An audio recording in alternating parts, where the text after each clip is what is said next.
A sickle was placed across the young woman's neck. This was not a weapon but a form of restraint. In a 17th century Polish cemetery, a padlock was also clamped onto her big toe.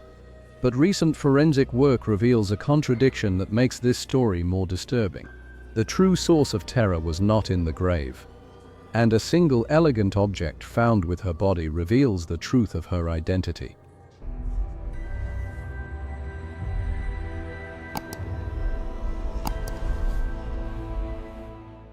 In the Iberian Peninsula, ancient gold artifacts pose a truly cosmic question.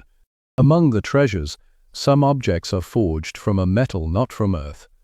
This metal was delivered by meteorite, a gift from the crucible of space. This discovery challenges our understanding of a lost civilization's technological and cosmic awareness.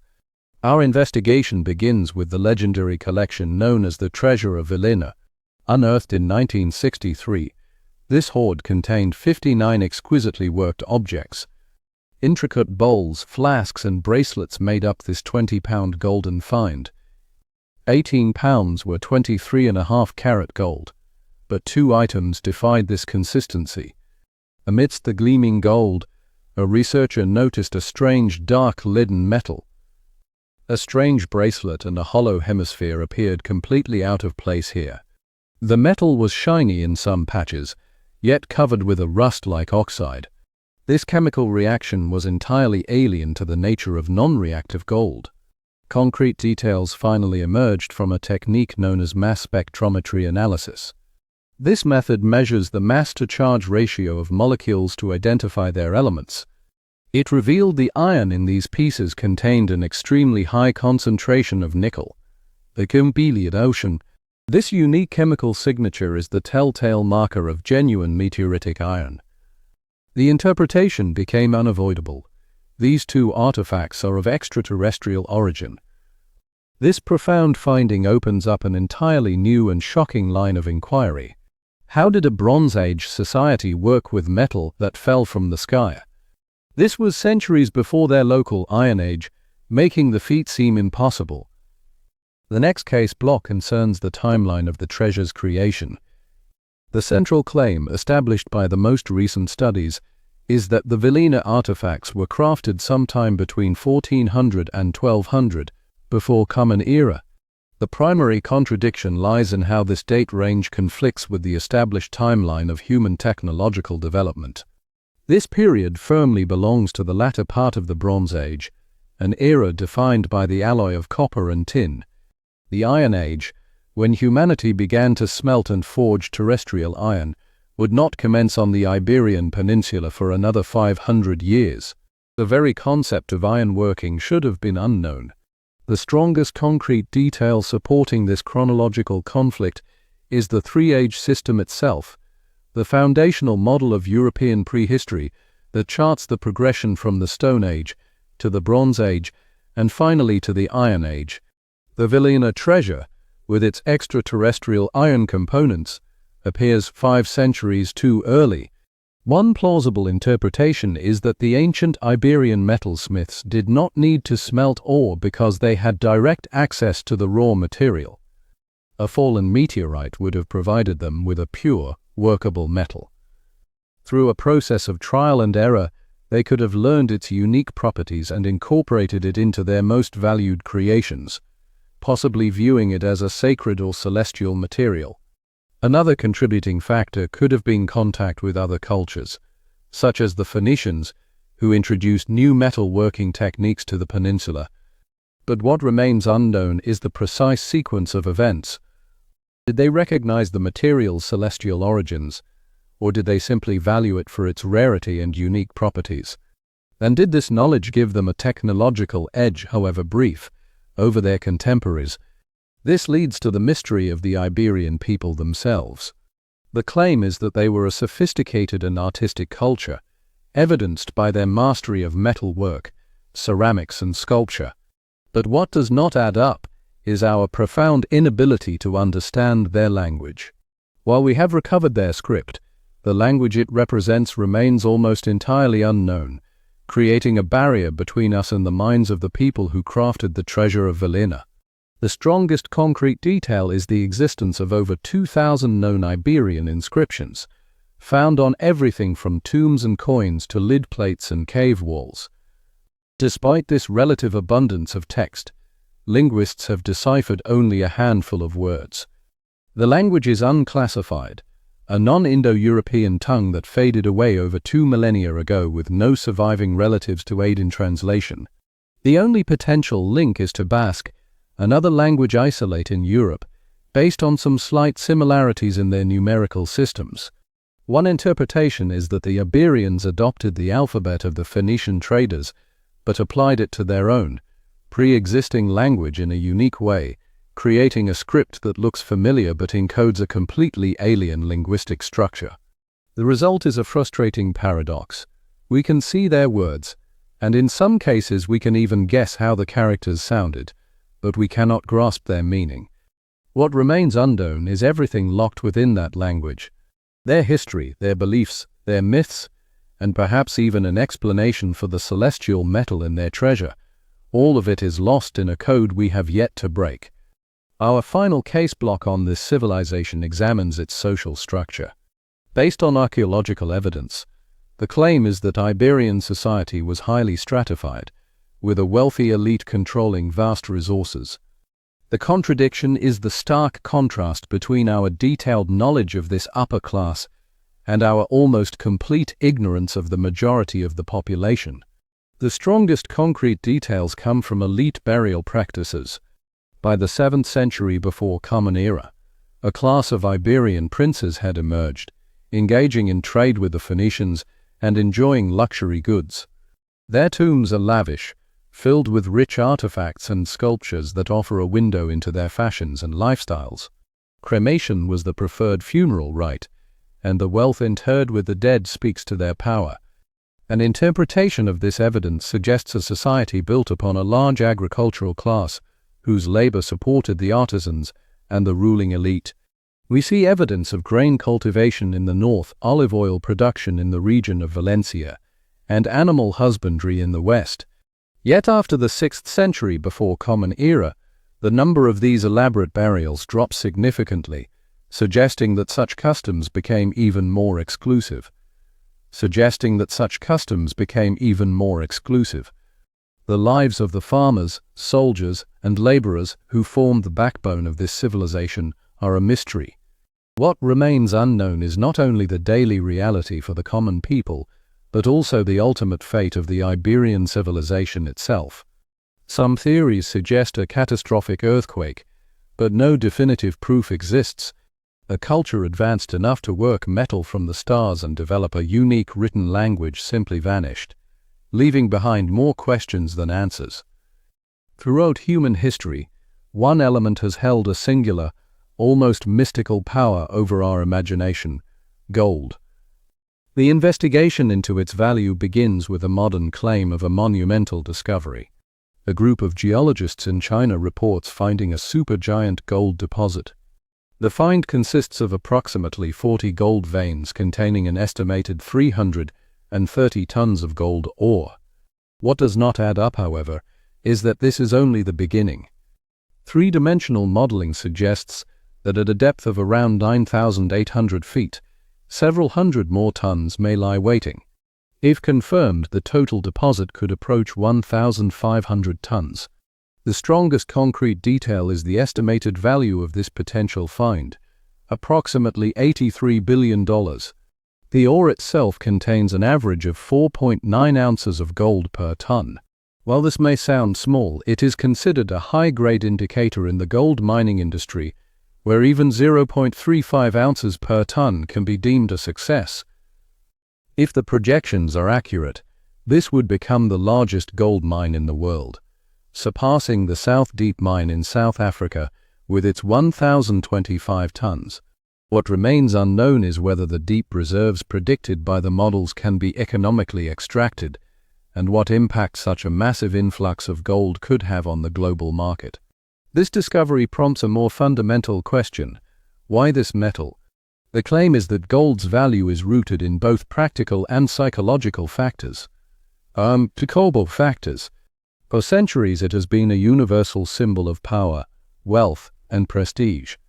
The contradiction is that its physical properties alone do not account for the intense human desire it inspires.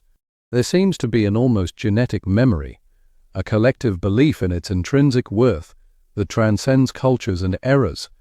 The strongest concrete detail is its physical incorruptibility. Gold does not rust. It does not corrode.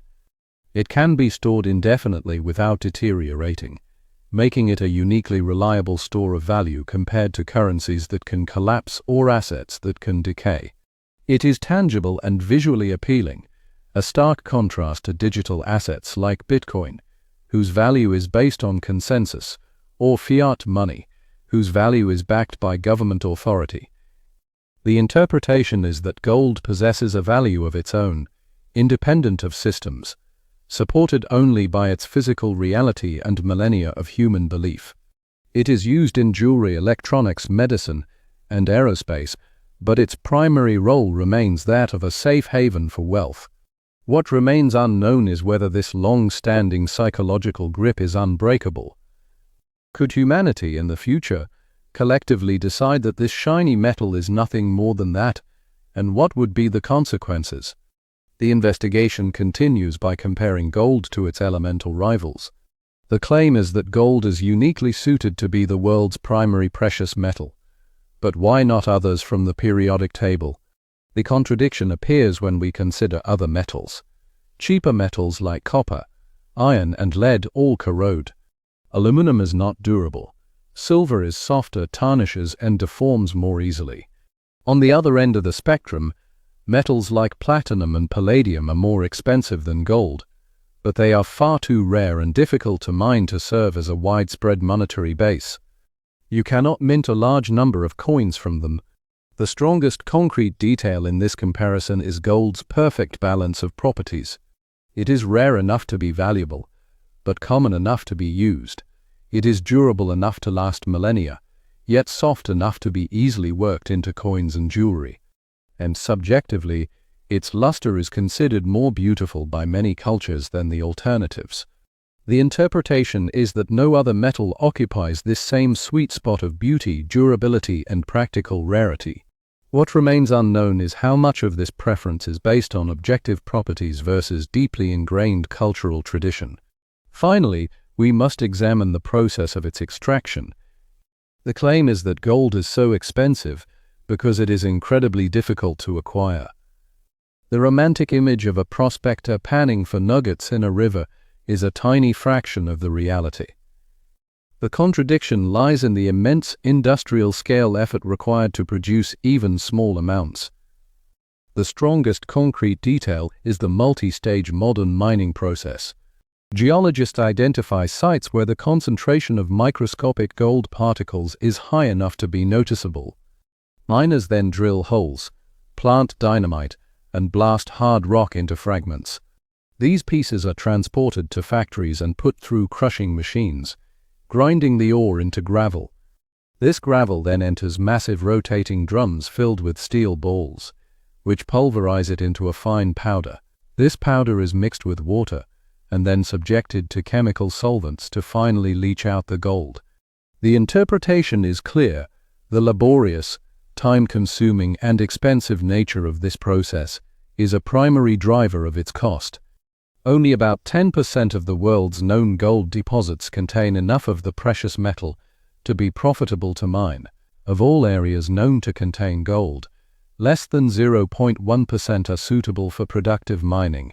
What remains unknown to most are the true environmental and human costs associated with this process. The chemical runoff, the landscape destruction, and the dangerous labor conditions that are often part of the story behind every gleaming ingot. Beyond the traditional allure of precious metals, the modern world has its own set of invaluable materials, substances whose worth is defined not by beauty or history, but by their role in enabling our technology.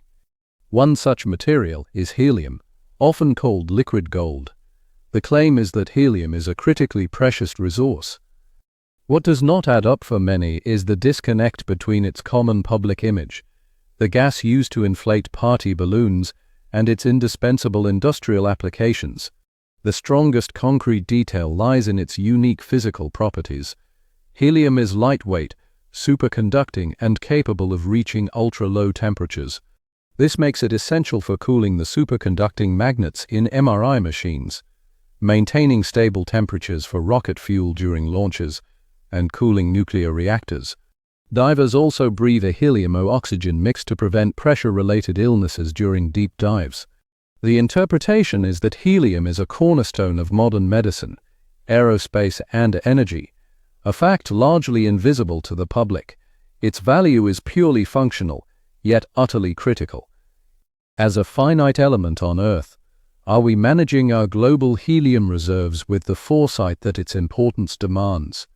The investigation into modern valuable materials leads us to what could be the technological gold of the future: graphene.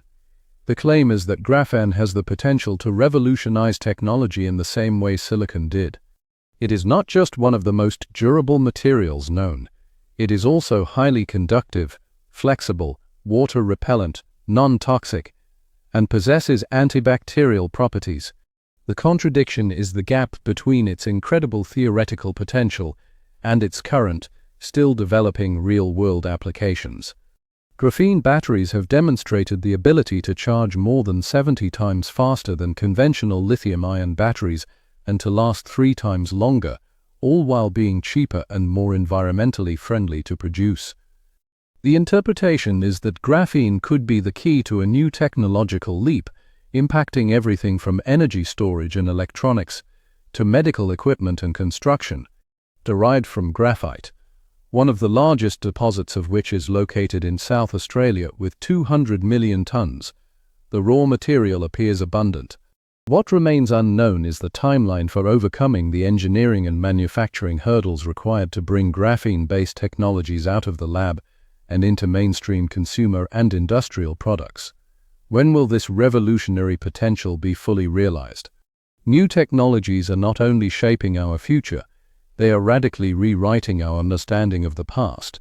A remote sensing tool known as LiDAR is allowing archaeologists to peer beneath dense vegetation and soil, revealing lost cities that challenge long-held beliefs about ancient civilizations.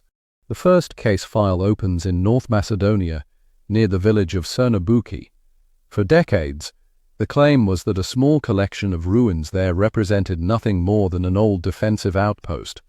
Their scans looked beneath the ground and revealed that the Acropolis was not a small fort, but a full-fledged city. The strongest concrete detail is the scale of the discovery. The city covers approximately 2.8 hectares within its fortress walls and is estimated to have housed around 10,000 people at its peak.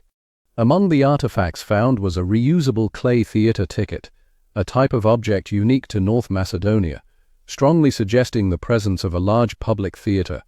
Experts now believe this site could be the lost capital of the ancient kingdom of Lyncestis, a domain connected to historical titans like Philip II of Macedon and his son Alexander the Great. What remains unknown is the full extent of the city still buried underground. What other structures lie waiting to be found, and what further secrets can they tell us about the rise of the Macedonian Empire? Our second case file takes us to the jungles of Mexico, to a site called Guangola. Here, the long-standing claim was that the visible ruins were merely an abandoned fortress. The contradiction was revealed in just 2 hours, from an airplane equipped with LiDAR. The resulting 3-dimensional model showed not a fort, but a sprawling pre-Columbian city. The strongest concrete detail is the sheer number of structures mapped, over 1,100 buildings, a network of internal roads, and 2.5 meters of defensive walls, all covering 360 hectares.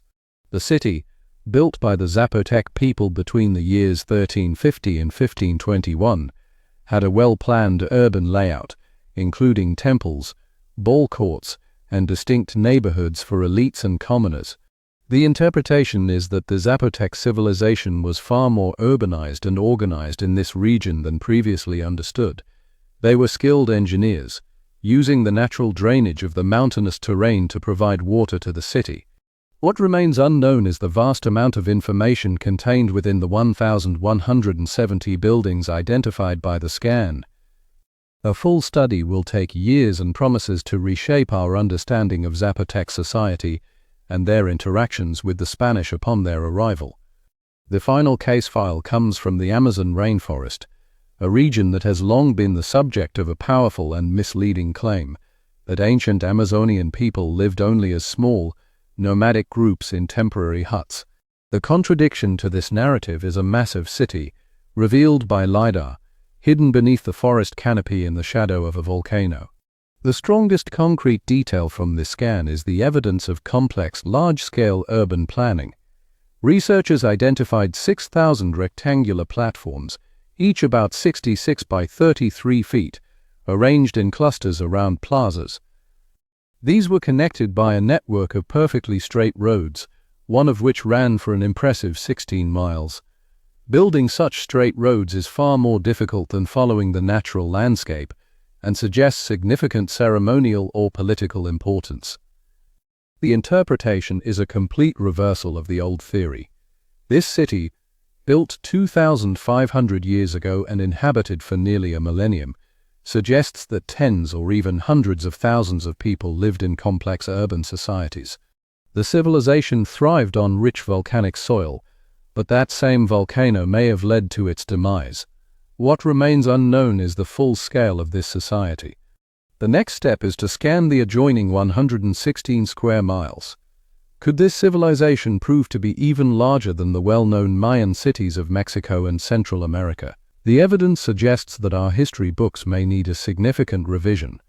The pursuit of knowledge is a noble endeavor, but history is littered with cautionary tales of fraud, ambition, and the all-too-human willingness to believe a good story. These are the case files of science's greatest hoaxes.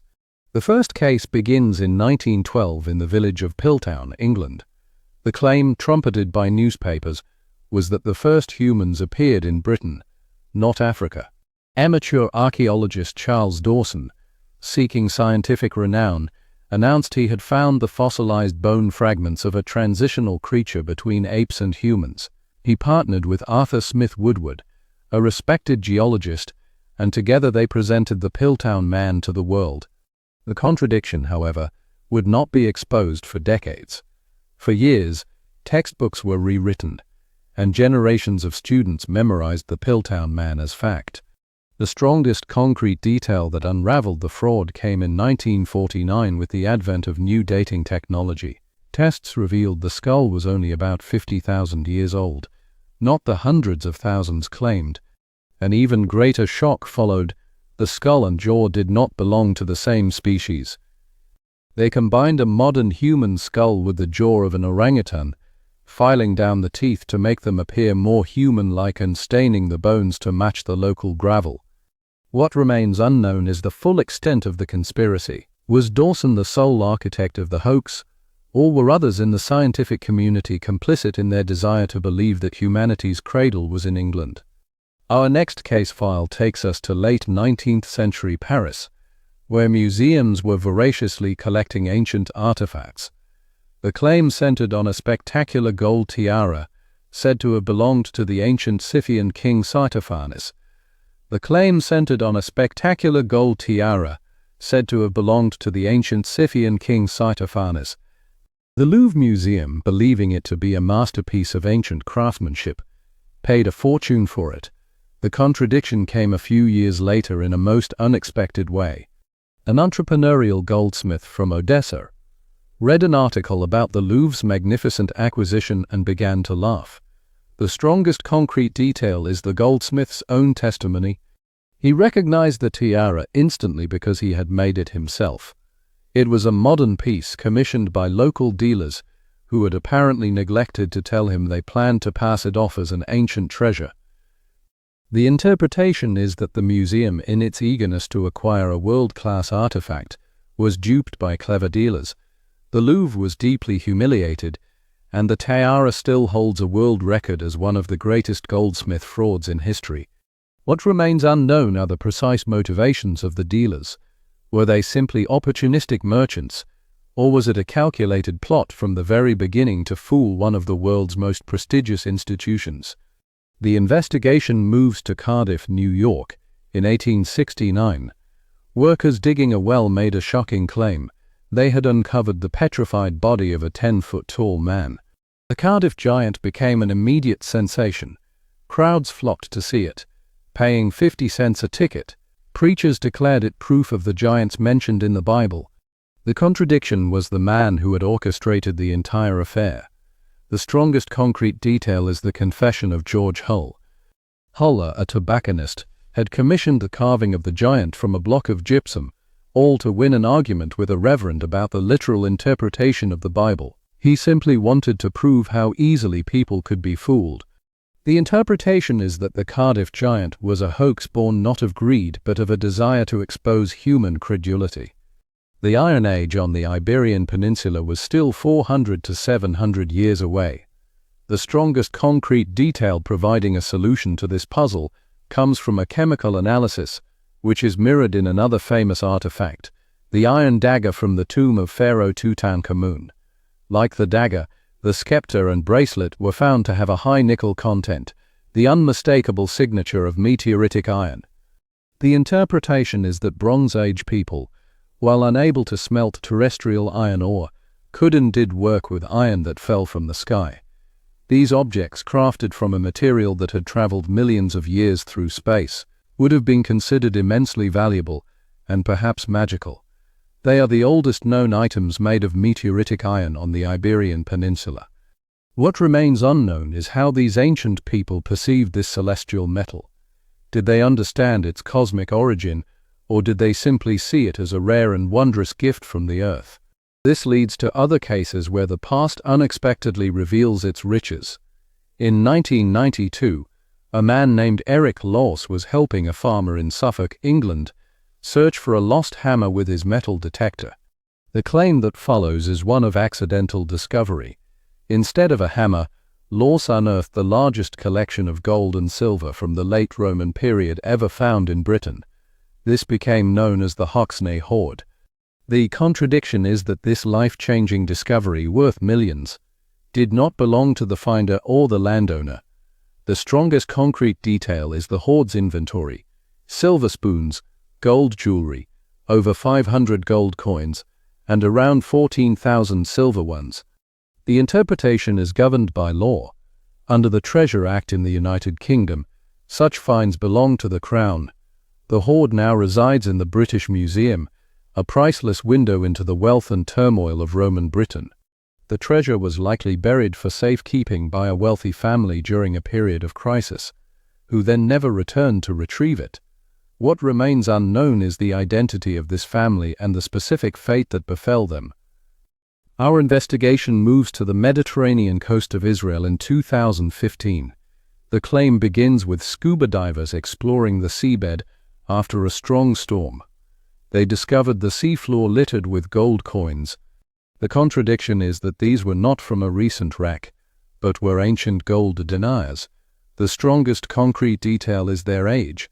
The coins were minted even before the First Crusade, which began in 1096. The interpretation is that the storm had uncovered a centuries-old shipwreck, possibly a treasury or tax collection vessel that sank while traversing the coast. The find is one of the most impressive of its kind. What remains unknown is the name of the ship, its origin, and its ultimate destination. A different kind of discovery occurred in Northern California in 2013. The claim involves a couple walking their dog on their property, who stumbled upon a rusty can filled with gold coins. This find, known as the Saddle Ridge Hoard, eventually totaled nearly 1,500 gold coins. The contradiction is the mystery of their origin. The strongest concrete detail is the date range of the coins, minted from 1847 to 1894. An early theory that they were stolen from the U.S. Mint was later debunked. The interpretation is that an unknown individual during the California Gold Rush era buried their fortune and for some reason never came back for it. The logic of hiding such wealth and then abandoning it is perplexing. What remains unknown is the identity of the original owner and the story behind this hidden treasure. Why was it buried there, and what prevented its recovery? Our final case takes us to the coast of Egypt, where archaeologists made a claim of discovery within a sunken temple. The structure, part of the ancient port city of Thomas Heracleon, collapsed into the sea in the 2nd century before Common Era. The contradiction is that this once sacred place, where pharaohs sought the titles of kings of the universe, now lies forgotten on the seabed. The strongest concrete detail is the wealth found within its ruins. Silver ceremonial instruments, gold jewelry, and alabaster vessels once used for perfumes. The interpretation is that a catastrophic earthquake and subsequent tidal waves liquefied the ground, dragging the city into the Mediterranean. The discovery of a nearby Greek sanctuary dedicated to Aphrodite, filled with bronze and ceramic artifacts, shows that the city was a multicultural hub where Greeks were permitted to live and trade. What remains unknown is what other secrets of this major ancient metropolis still lie buried beneath the waves and silt. The ocean floor is a vast, silent museum, holding the histories of countless voyages ended by storm, battle, or misfortune.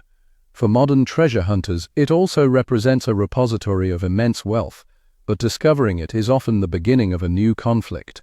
The investigation starts with the work of Portuguese archaeologist Alexandre Monteiro. His claim is the result of 30 years of archival research. He has located the records of 8,620 shipwrecks in the waters of Portugal alone. The contradiction is the sheer scale of this submerged heritage versus its accessibility. The strongest concrete detail is that among these wrecks, an estimated 250 are gold-filled shipwrecks. One of these, a Spanish galleon lost in 1615, is believed to hold 22 tons of gold and silver, worth approximately $2 billion today. The interpretation is that the coast of Europe is a graveyard of colonial-era wealth, ships that sank while carrying treasure from the New World. Most went down due to weather, but some were lost in epic battles. However, these wrecks are deep, often covered by sand, and protected by national heritage laws. What remains unknown is how many of these thousands of sites will ever be properly excavated, and how many will remain undisturbed historical time capsules. The next case file examines the consequences of a successful find. In 1746, a French ship named the Prince de Conti, laden with tea, ceramics, and 100 gold ingots, sank in a storm. The claim of its discovery came in 1975 by a group of French divers. The contradiction lies in their actions. In France, historical finds must be declared to authorities within 48 hours. The divers declared the corroded cannons from the wreck, but not the gold. The strongest concrete detail is the subsequent black market sale of the ingots, each worth upwards of $125,000. The interpretation is that the allure of gold turned a historical discovery into a decades-long criminal enterprise. It took French authorities nearly 50 years to track down and retrieve some of the stolen gold which had been sold to collectors, an elderly couple in Florida, and even the British Museum. The poachers faced charges related to money laundering, organized crime, and the trafficking of cultural goods. What remains unknown is how much of the original treasure is still in illicit circulation. Our third case follows the saga of the SS Central America. The ship sank in a hurricane in 1857 while carrying about 10 tons of California Gold Rush gold. The claim to its discovery was made in 1988 by a research project led by Tommy Thompson and financed by 161 investors. The contradiction was that the moment the treasure was recovered, the legal battles began. The strongest concrete detail is the lawsuit filed by 39 insurance companies. They had insured the original cargo over a century earlier, and now argued they were entitled to a share. The interpretation is that ownership of historic shipwrecks is a legal and ethical minefield. A court eventually awarded 92% of the gold to the research team. But the story took another twist when Tommy Thompson, the project leader, fled with a portion of the treasure and 500 gold coins, defrauding his own investors. He was a fugitive for years before being captured.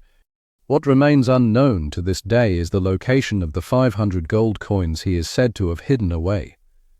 There is, however, a vast amount of gold in the oceans that does not come from shipwrecks.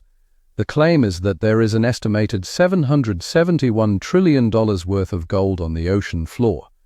The contradiction is that this incredible sum is completely inaccessible. The strongest concrete detail is its form. The gold is not in nuggets or veins. It is dissolved in seawater. Each liter of ocean water contains approximately 13 billionths of a gram of gold. The interpretation is that while the Earth's oceans are a massive repository of gold, no technology exists to extract it economically. Scammers in the past have claimed to have invented devices to do so, preying on the gullibility of investors. For now, this treasure remains purely theoretical. What remains unknown is whether a future technological breakthrough could ever make this vast dissolved fortune recoverable. In a 17th-century Polish graveyard, archaeologists uncovered a burial that speaks not of reverence for the dead, but of profound terror. A young woman, no more than 20 years old, was interred with a sickle placed across her neck and a padlock clamped onto the big toe of her left foot. These were not injuries, they were precautions. Someone desperately wanted to ensure she would never rise from her grave. The investigation begins with the claim that this was an anti-vampire burial. Such graves, also known as revenant graves, have been found across Europe and date back thousands of years. The contradiction is the evidence of extreme fear in the absence of any apparent crime. There were no signs of a violent death, yet the burial itself was an act of post-mortem violence. The strongest concrete detail is the combination of restraints. The sickle was positioned so that if the deceased were to sit up, she would be decapitated. The padlock on the toe was likely symbolic, a talisman meant to bind her to the grave. Furthermore, her spine was buckled, evidence of a failed attempt to force her body into a face-down position, another common method to prevent a revenant from finding its way out of the earth.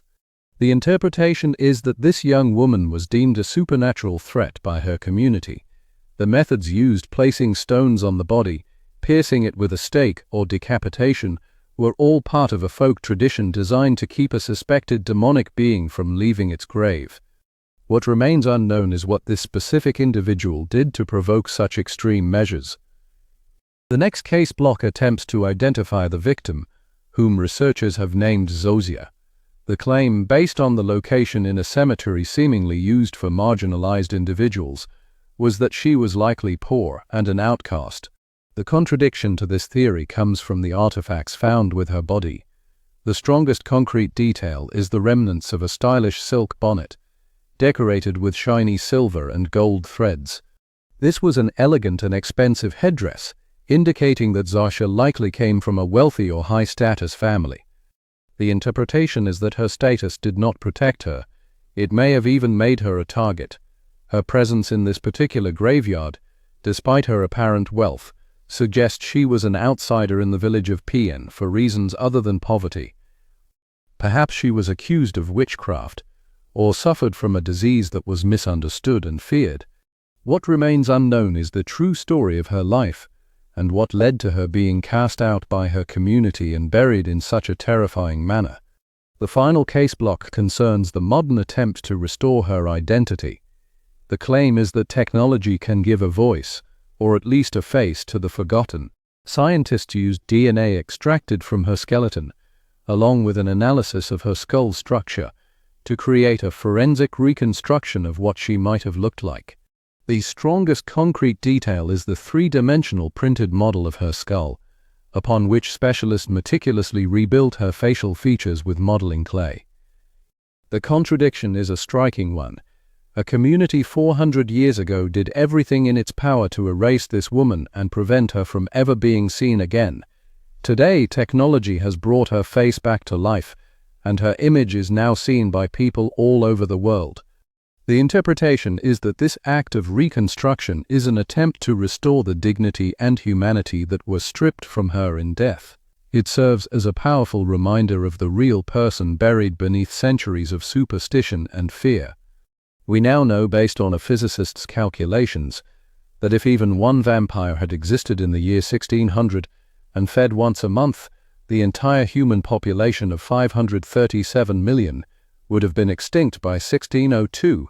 Zozia was not a monster. She was a human victim. What remains unknown, and will likely never be known, are the faces and names of those who buried her. Her true story remains a mystery, a silent testament to a time when fear of the supernatural could lead to the cruelest of acts.